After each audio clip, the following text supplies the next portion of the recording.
Hi hello viewers, ಹೇಗಿದ್ದೀರಾ ಎಲ್ಲರೂ? Welcome back to our YouTube family. ನಾನಿವತ್ತು ಮಶ್ರೂಮ್ ಶಾಯಿ ಮಾಡ್ತಾಯಿದ್ದೀನಿ. ಅಂದರೆ ತುಂಬ ಜನ ಇದನ್ನು ಪನ್ನೀರ್ ಶಾಯಿ, ಮಟರ್ ಶಾಯಿ ಅಂತೆಲ್ಲ ಮಾಡ್ತಾರೆ. ಜಸ್ಟ್ ಮಶ್ರೂಮ್ ಯೂಸ್ ಮಾಡಿ ನಾನು ಮಾಡ್ತಾಯಿದ್ದೀನಿ. ಬನ್ನಿ ಯಾವ ಥರ ಅಂತ ತೋರಿಸ್ತೀನಿ. ಮೊದಲಿಗೆ ನೀವು ಫಸ್ಟು ಸ್ವಲ್ಪ ಬಾಣಲಿಗೆ ಎಣ್ಣೆ ಹಾಕಿ ಅದಕ್ಕೆ ಚಕ್ಕೆ, ಲವಂಗ ಹಾಗೆ ಏಲಕ್ಕಿ ಹಾಕ್ಕೊಳ್ಳಿ. ನಿಮಗೆ ಸ್ಮೆಲ್ ಚೆನ್ನಾಗಿ ಬರಬೇಕು ಅಂತಂದರೆ ಸೋಂಪು ಬರುತ್ತಲ್ಲ, ಸೋಂಪು ಹಾಕ್ಕೋಬೋದು. ಇಲ್ಲಿ ಹಸಿ ಶುಂಠಿ ಮತ್ತು ಬೆಳ್ಳುಳ್ಳಿ ಹಾಕಿ ಚೆನ್ನಾಗಿ ರೋಸ್ಟ್ ಮಾಡ್ಕೊತಾ ಇದ್ದೀನಿ. ನೆಕ್ಸ್ಟ್ ನೀವು ಇದಕ್ಕೆ ಆನಿಯನ್, ಕಟ್ ಮಾಡಿರೋ ಆನಿಯನ್ನು ಮತ್ತು ಟೊಮೆಟೊ ಹಾಕಿ ಕೂಡ ಹುರ್ಕೋಬೇಕು. ಈಗ ನಾನು ಮೊದಲಿಗೆ ಇಲ್ಲಿ ಆನಿಯನ್ ಹಾಕ್ಕೊಂಡು ಚೆನ್ನಾಗಿ ಹುರ್ಕೊತಾ ಇದ್ದೀನಿ. ಇದು ನಾನು 4 ಈ ಆನಿಯನ್ನು ಮತ್ತು 6 ಟೊಮೆಟೊ ತೊಗೊಂಡಿದ್ದೀನಿ ಅಷ್ಟೇ. ಒಂದು 4 ಜನಕ್ಕಾಗುವಷ್ಟೇ, ಜಾಸ್ತಿ ಬೇಕಾಗಿಲ್ಲ, ಒನ್ ಟೈಮ್ಗೆ ಆಗುತ್ತೆ. ಬರ್ತ್ಡೇ ಪ್ರಯುಕ್ತ ಸ್ವಲ್ಪ ಸ್ಪೆಷಲಾಗಿ ತಿನ್ಬೇಕು ಅನ್ನಿಸ್ತು. ಮತ್ತು ಇನ್ನೊಂದು ನನಗೆ ಚಪಾತಿ, ರೊಟ್ಟಿ ಈ ಥರ ಏನಾದ್ರು ಇದ್ದಾಗ ಈ ಥರ ಮಾಡ್ಕೊಳ್ಳೋಕ್ಕೆ ತುಂಬ ಇಷ್ಟ ಆಗುತ್ತೆ. ಇನ್ನೇನು ಮಾಡೋದು, ಒನ್ ಟೈಮ್ಗೆ ಅಂಥೇಳಿ ಬರೀ ಮಶ್ರೂಮ್ ಇತ್ತು, ಅದಕ್ಕೆ ಈ ಥರ ಪ್ಲ್ಯಾನ್ ಮಾಡಿಕೊಂಡೆ. ನೆಕ್ಸ್ಟ್ ಈಗ ನೋಡಿ ಈರುಳ್ಳಿ ಆಗಿದೆ. ನನಗೆ ಇದಕ್ಕೆ ಟೊಮೆಟೊನ ಆ್ಯಡ್ ಮಾಡ್ಕೊತೀನಿ. ಒಂದು 6 ಟೊಮೆಟೊ ಕಟ್ ಮಾಡಿದ್ದೀನಿ. ಈ ಟೊಮೆಟೊ ಬಂದುಬಿಟ್ಟು ಚೆನ್ನಾಗಿ ಉರಿತಾ ಅಂದರೆ ನಾವು ಉರಿಯುವಾಗಲೇ ಇದು ಪೇಸ್ಟ್ ಥರ ನಮ್ಗೆ ಅನಿಸುತ್ತೆ. ಅಲ್ಲಿವರೆಗೂ ನಾವು ಟೊಮೆಟೊನ ರೋಸ್ಟ್ ಮಾಡ್ಕೋಬೇಕಾಗುತ್ತೆ. ನೋಡಿ ಈಗ ಪರ್ಫೆಕ್ಟಾಗಿದು ಕುಕ್ ಆಗಿದೆ. ಇದನ್ನು ನೀವು ಸ್ವಲ್ಪ ತಣ್ಣಗಾದ್ಮೇಲೆ ಮಿಕ್ಸಿಗೆ ಹಾಕಬೇಕು, ಇಲ್ಲಾಂದರೆ ಕೈ ಮೇಲೆ ಬಂದುಬಿಡುತ್ತೆ. ತುಂಬ ಬಿಸಿ ಇದ್ದಾಗ ಹಾಕಿಬಿಟ್ರೆ ಕೈ ಮೇಲೆಲ್ಲ ಆಗ್ಬಿಡುತ್ತೆ. ನಾನು ಒಂದ್ಸಲ ಸುಟ್ಕೊಂಡಿದ್ದೀನಿ ಕೂಡ. ಅರ್ಜೆಂಟಲ್ಲಿ ಮಾಡೋಕ್ಕೆ ಹೋಗ್ತೀವಿ, ಬಟ್ ಟೈಮ್ ತೊಗೊಳುತ್ತೆ. ಈ ಥರ ಕುಕ್ಕಿಂಗಲ್ಲೆಲ್ಲ ಸ್ವಲ್ಪ ಟೈಮ್ ತೊಗೊಳುತ್ತೆ. ನೆಕ್ಸ್ಟ್ ಇಲ್ಲಿ ಮಶ್ರೂಮ್ನ ನೀಟಾಗಿ ತೊಳೆದಿಟ್ಕೊಂಡಿದ್ದೆ, ಇದನ್ನು ಕಟ್ ಮಾಡಿ ಪಕ್ಕಕ್ಕೆ ಇಟ್ಕೊಂಡಿದ್ದೀನಿ. ನೆಕ್ಸ್ಟ್ ಇನ್ನೊಂದು ಬಾಣಲಿಯಲ್ಲಿ ಸ್ವಲ್ಪ ಎಣ್ಣೆ ಹಾಕಿ ಇದು ಸ್ವಲ್ಪ ಕಾಯಬೇಕಷ್ಟೇ, ತುಂಬ ಕಾಯಬಾರ್ದು. ಬಾಣಲಿ ಸ್ವಲ್ಪ ಕಾದಿದೆ, ಎಣ್ಣೆ ಹಾಕಿದ್ದೀವಿ, ಸ್ವಲ್ಪ ಕಾದಿದೆ ಅನ್ನುವಾಗಲೇ ಇದಕ್ಕೆ ಅರಿಶಿಣದ ಪುಡಿ ಮತ್ತು ಖಾರದ ಪುಡಿನ ಹಾಕಿ ಚೆನ್ನಾಗಿ ಮಿಕ್ಸ್ ಮಾಡ್ಕೊಂಬಿಡಿ. ಇಲ್ಲಾಂದರೆ ಏನಾಗುತ್ತೆ, ತುಂಬ ಕಾದಾಗ ಇದನ್ನು ಹಾಕಿದ್ರೆ ಮನೆ ತುಂಬ ಘಾಟ್ ಎದ್ದೇಳುತ್ತೆ ಮತ್ತು ಮನೇಲಿರೋರೆಲ್ಲ ಕೆಮ್ಕೊಂಡು ಓಡಾಡ್ತಾರೆ. ಸೊ ಹಾಗಾಗಿ ಸ್ವಲ್ಪ ಕಾದಾಗಲೇ ನೀವು ಮಿಕ್ಸ್ ಮಾಡ್ಕೋಬೇಕು. ನೆಕ್ಸ್ಟ್ ಈಗ ಮಶ್ರೂಮ್ ಹಾಕ್ಕೊತಾ ಇದ್ದೀನಿ.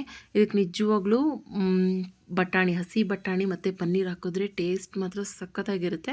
ಇಲ್ಲಿ ನಾನು ಒಂದೇ ಒಂದು ಮಶ್ರೂಮ್ ಮಾತ್ರ ಯೂಸ್ ಮಾಡ್ತಾ ಇದ್ದೀನಿ, ಬಿಕಾಸ್ ಮಶ್ರೂಮ್ ಅಷ್ಟೇ ಇತ್ತು ಮನೇಲಿ, ಹಾಗಾಗಿ ಮಶ್ರೂಮಲ್ಲೇ ಮಾಡ್ಕೊತಾ ಇದ್ದೀನಿ. ನೀವು ಆಪ್ಷನಲ್ ಇರೋರು ಅಥವಾ ಇದ್ದರೆ ದಯವಿಟ್ಟು ಪನ್ನೀರ್ ಹಾಕ್ಕೊಳ್ಳಿ, ತುಂಬ ಚೆನ್ನಾಗಿರುತ್ತೆ. ಹಸಿ ಬಟಾಣಿ ಕೂಡ ತುಂಬ ಚೆನ್ನಾಗಿರುತ್ತೆ. ನೋಡಿ ಇವಾಗ ನಾನು ಉಪ್ಪನ್ನು ಆ್ಯಡ್ ಮಾಡ್ಕೊತಾ ಇದ್ದೀನಿ. ಈಗ ಈ ಥರ ಚೆನ್ನಾಗಿ ಮಿಕ್ಸ್ ಮಾಡಿದ್ಮೇಲೆ ಮಶ್ರೂಮ್ ಬಂದು ಸ್ವಲ್ಪ ತೇವಾಂಶ ಇರೋದ್ರಿಂದ ನೀರು ಬಿಟ್ಕೊಳ್ಳುತ್ತೆ. ಉರಿತಾ ಸ್ವಲ್ಪನೇ ನೀರು ಬಿಟ್ಕೊಳ್ಳೋಕೆ ಸ್ಟಾರ್ಟ್ ಆಗುತ್ತೆ. ಯಾವುದೇ ಕಾರಣಕ್ಕೂ ಉರಿಯುವಾಗ ನೀರು ಹಾಕಬೇಡಿ. ಇದರಲ್ಲಿರೋ ನೀರೇ ಬಿಟ್ಕೊಳ್ಳೋದ್ರಿಂದ ಚೆನ್ನಾಗಿ ಬೆಂದ್ಕೊಳ್ಳುತ್ತೆ. ಇದು ಬೇಯೋದು ಯಾವಾಗ ಗೊತ್ತಾ, ತುಂಬ ನೀರು ಬಂದು ಇದೆಲ್ಲ ನೀರು ಬಿಟ್ಕೊತಾ ಇದೆ ನೋಡಿ. ಆಲ್ರೆಡಿ ಇದು ಬಿಟ್ಕೊಂಡು ಆಟೋಮೆಟಿಕ್ಕಾಗಿ ಆ ನೀರೇ ಡ್ರೈ ಆಗೋಗುತ್ತೆ. ಅಲ್ಲಿವರೆಗೂ ನಾವು ಇದನ್ನು ರೋಸ್ಟ್ ಮಾಡಬೇಕು. ಆವಾಗ ಈ ಹಸಿ ಥರ ಕಚ್ ಅನ್ನೋ ಥರ ಇರೋದಿಲ್ಲ. ತುಂಬ ಅಂದರೆ ಟೇಸ್ಟ್ ತುಂಬ ಚೆನ್ನಾಗಿರುತ್ತೆ. ನೋಡಿ ಈ ಥರ ನೀರೆಲ್ಲ ಬಿಟ್ಕೊತಾ ಇದೆ. ಈ ನೀರೆಲ್ಲ ಬಿಟ್ಕೊಂಡು ಆದಮೇಲೆ ಇದು ಮತ್ತೆ ಡ್ರೈ ಆಗುತ್ತೆ. ಯಾವ ಥರ ಅಂದರೆ ನಾನು ನಿಮಗೆ ತೋರಿಸ್ತೀನಿ. ಒಂದು ಸ್ವಲ್ಪನೂ ನೀರಿರೋದಿಲ್ಲ, ಓನ್ಲಿ ಆಯಿಲ್ ಅಷ್ಟೇ ಕಾಣಿಸ್ತಾ ಇರುತ್ತೆ ನಿಮಗೆ. ಅಷ್ಟು ಡ್ರೈ ಆಗುತ್ತೆ. ಅಲ್ಲಿವರೆಗೂ ನೀವು ರೋಸ್ಟ್ ಮಾಡ್ಕೋಬೇಕಾಗುತ್ತೆ. ಇನ್ನು ನಮ್ಮ ಮನೆಯವರು ಹೊರಗಡೆಯಿಂದ ರೋಟಿ ತೊಗೊಂಬಂದಿದ್ರು, ಅದಕ್ಕೆ ಮಶ್ರೂಮ್ ಕರಿ ಮಾಡ್ಕೊತಾ ಇದ್ದೀನಿ. ನೋಡಿ ಇವಾಗ ಆಲ್ಮೋಸ್ಟ್ ಆಗಿದೆ, ಇನ್ನೊಂದು ಸ್ವಲ್ಪ ಆಗಬೇಕಷ್ಟೆ. ಇದು ಆಯಿಲ್ ಮಾತ್ರ ಕಾಣಿಸ್ತಿದೆ. ಈಗ ನೆಕ್ಸ್ಟ್ ನಾವು ಇದನ್ನು ಪೇಸ್ಟ್ ಮಾಡಿ ಇಟ್ಕೊಂಡಿದ್ದೀವಲ್ವ, ಈಗ ನೆಕ್ಸ್ಟ್ ಆನಿಯನ್ನು ಟೊಮೆಟೊ ಎಲ್ಲ ಹುರಿದಿದ್ದನ್ನ ಆ ಪೇಸ್ಟ್ ರೆಡಿ ಇದೆ. ಆ ಪೇಸ್ಟ್ನ ಇದಕ್ಕೆ ಆ್ಯಡ್ ಮಾಡ್ಕೊತಾ ಇದ್ದೀನಿ. ಇದಕ್ಕೆ ನೀವು ನೀರು ಜಾಸ್ತಿ ಹಾಕ್ಕೋಬಾರ್ದು, ಯಾಕೆಂದರೆ ರೊಟ್ಟಿ, ಚಪಾತಿ ಮತ್ತು ರೋಟಿ ಅಂತೆಲ್ಲ ಬಂದಾಗ ತುಂಬ ತೆಳ್ಳಗಿದ್ರೆ ತಿನ್ನೋದಕ್ಕೆ ಚೆನ್ನಾಗಿರಲ್ಲ. ಸ್ವಲ್ಪ ಇದು ಗಟ್ಟಿ ಇರಬೇಕು, ಆವಾಗಲೇ ಚೆನ್ನಾಗಿರುತ್ತೆ.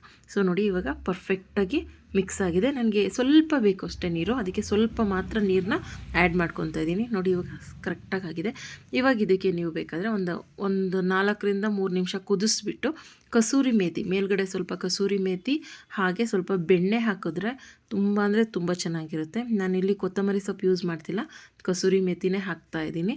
ಕಸೂರಿ ಮೇಥಿ ಹಾಕಿ ಒಂದೇ ಒಂದು ಬೆಣ್ಣೆ ಚೀಸ್ದು ಪೀಸಸ್ ಬರುತ್ತಲ್ಲ, ಅದನ್ನು ಹಾಕಿದ್ರೂ ಕೂಡ ತುಂಬ ಚೆನ್ನಾಗಿರುತ್ತೆ. ಒಂದ್ಸಲ ಟ್ರೈ ಮಾಡಿ. ಹಾಗೆ ಈ ವಿಡಿಯೋ ಹೇಗಿದೆ ಅಂತೇಳಿ ಕಮೆಂಟ್ ಮಾಡಿ. ಹೊಸಬ್ರು ಚಾನಲ್ ನೋಡ್ತಾ ಇದೆ, ಸಬ್ಸ್ಕ್ರೈಬ್ ಮಾಡಿ. ನೆಕ್ಸ್ಟ್ ವಿಡಿಯೋದಲ್ಲಿ ಸಿಗ್ತೀನಿ. Until bye, thank you.